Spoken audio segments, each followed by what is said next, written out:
जय जगन्नाथ। मु ज्योतिर्विद गोपाल चंद्र आचार्य आपण माननकु किछि किछि नुआ विषय नहीं आपण माननक पाखरे पहुंचाय प्रयास करूची। आज मु वास्तु संबंधी एक गोटे पक्षी विषय एमिति गोटे पक्षी विषय कहबी जा फल कि आपण माने सुनंतु एवं खुशी उपलब्ध करंतु।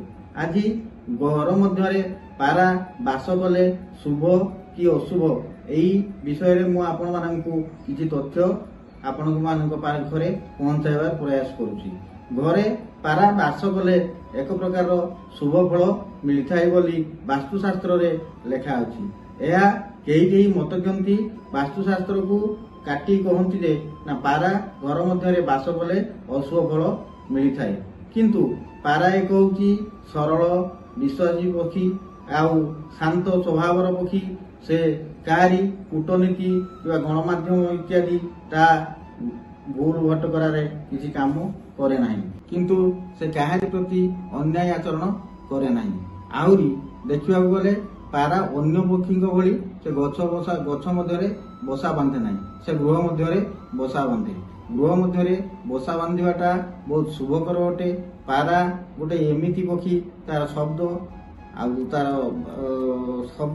और राव सहित घरर पारिपार्श्विक तरंग को आप्यायित करिथाय। या द्वारा घर रे किछि शुभ काम कर्म रे और शुभ मांगलिक कार्य रे मध्य सहायता पारा होइथाय।